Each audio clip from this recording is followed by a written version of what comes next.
Geraldo, Marilza. Oi, Marilza. Pois não. Por favor, eu queria que você respondesse duas perguntas. Diga. Uma em fatologia, na página 7, na quarta linha de baixo para cima.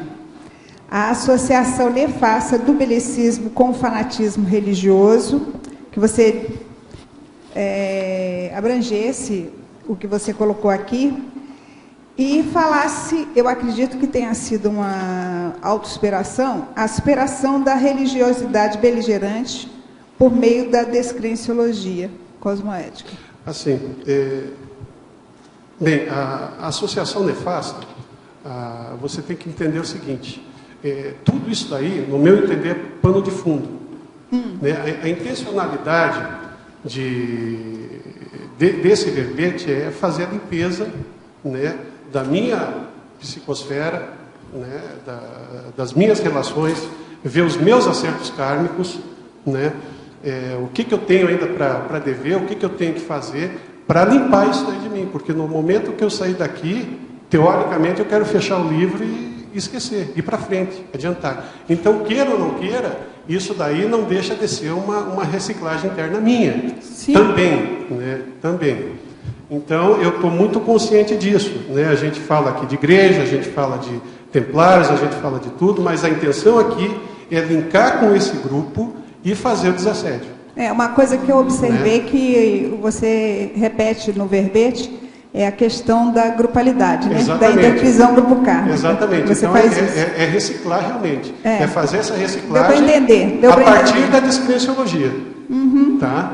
A partir da descrenciologia. E daí, respondendo, o contraponto de tudo isso é a associação nefasta. Quer dizer, você junta, né, quem tem uma satisfação malévola muito grande para ver o circo pegar fogo, tá? Com um monte de gente que se diz humilde, né? Você coloca isso aí tudo num caldeirão e a partir disso daqui você começa a promover um monte de atrocidades. E o grande problema não é só que isso aconteceu 800 anos atrás. Isso repercute até hoje. Sim. Se você verificar o que aconteceu nos Estados Unidos agora, em 2001, né, que até hoje eu não sei se realmente foi o Islã que colocou aqueles dois aviões nas Torres Gêmeas, eu não sei, eu ainda tenho minhas dúvidas.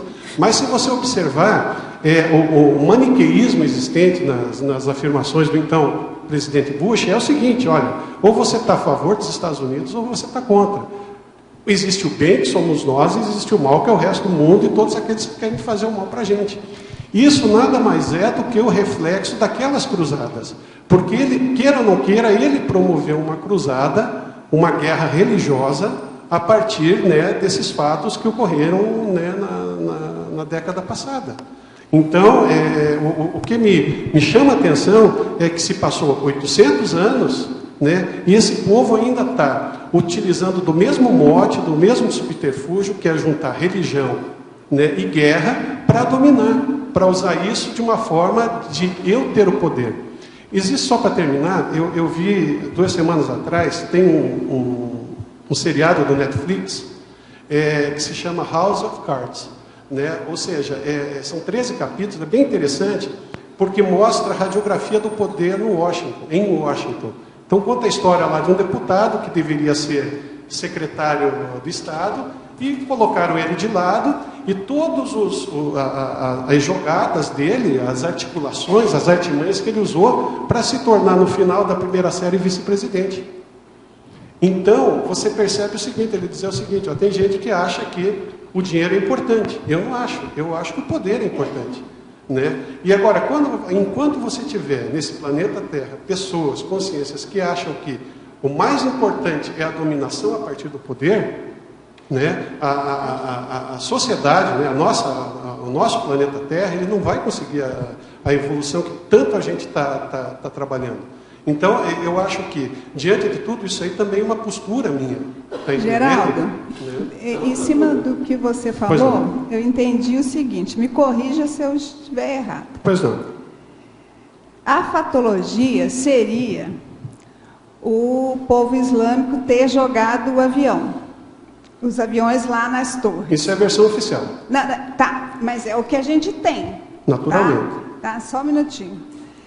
E a parafatologia, provavelmente, pelo que você falou, eu entendi o seguinte, que no momento que o governo dos Estados Unidos começou a guerra religiosa, política com o povo islâmico, ele tornou a possibilidade, ele se tornou um corresponsável das consequências dos atos dele, foi isso? Também, né? A corresponsabilidade é aquela coisa, quando dois não quer, quando um não quer, dois não brigam. Né? Se ele não tivesse sido tão acirrado, ele não teria sido afrontado. Eu fico questionando, porque quando a gente começa a ir fundo em relação a isso, e eu gosto de ir fundo nessas questões, porque o mais importante é a gente saber quais são as verdades, né? Está entendendo? Infelizmente, a gente está aqui no intrafísico, a gente está restringido, a gente não consegue perceber toda essa nuance das coisas, dos fatos. Eu queria te fazer uma pergunta que eu acho que vem a ver com a última que eu fiz, a superação da religiosidade. O que aconteceu dentro do seminário para você sair fora depois de tanto tempo lá dentro? Olha, eu vou dizer o seguinte... Uma coisa que eu nunca consegui admitir dentro de uma instituição é o faça o que eu digo, não faça o que eu faço. Quer dizer, é a questão dos exemplos, né? Você só falar a coerência da coisa. E foi um dos problemas que eu porque, assim, vamos imaginar o seguinte, acho que isso aí é bom ser colocado. Eu conheci a Conscienciologia em 1989, fazia uns 4 anos que eu saí do seminário. E eu ainda estava num processo de readaptação, porque a gente lá dentro, a gente não sabe nem o valor do dinheiro, né? Você não sabe o valor das relações e coisas, né? Você vive num mundo totalmente obnubilado à parte. E eu conheci as ideias da Conscienciologia, participei de uma conferência lá, né? Uma palestra gratuita, pública. E eles foram até na escola técnica, onde na época eu comecei a trabalhar, e foram colocar lá as ideias da Conscienciologia. E eu estava muito mais voltado ao estudo da magia, do esoterismo, essa coisa toda. Eu olhei para tudo aquilo e falei, o cara quer reinventar a roda. Essa é um bando de maluco. Está entendendo? E justamente pelo meu ranço da questão da instituição, porque eu não confiava mais em instituição, né? A grande realidade é essa. Então, no momento que eu disse isso, eu comecei a ser uma pessoa extremamente materialista. Para mim era a dimensão física e ponto final. Está entendendo? O resto é conversa fiada.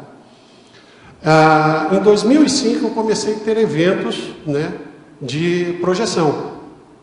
E, enfim, né, daí a história é longa, mas foram eventos comprovatórios, né, que existia alguma coisa a mais a ser pesquisada e que existia um amparo muito grande. Está entendendo? Eu acredito que tem alguém lá do outro lado que gosta muito de mim, né? Então, isso também está relacionado com a minha saída do seminário, porque foi um processo muito abrupto. Um mês antes de eu sair, eu estava muito feliz lá dentro. Tanto que no dia que eu saí do seminário, eu chorei copiosamente. Eu chorei a noite inteira. Isso aí eu nunca falei para ninguém, estou falando em público para a internet, está entendendo? Mas chorei a noite inteira. É, né? Bom, aí não chora mais. Chorei a noite inteira. Mas que era o irmão templário que tirou de não isso. Então, eu realmente... Mas você decidiu por vontade própria. Sim, decidi por vontade própria. Está entendendo? Decidi por vontade própria. E daí saí, enfim, estou aqui hoje, estou feliz, né? E o mais importante eu acho que é a questão tem uma coisa lá chamada autoabsolutismologia. Está entendendo? Que é você não fazer mais aquilo que você fazia, né, de errado. Tá, tem coisas que eu faço de errado, tem coisas que ainda não consegui ser um auto absoluto, né? Mas diante disso, eu tento ser uma pessoa que trabalha essa questão do auto absolutismo. Vamos seguir.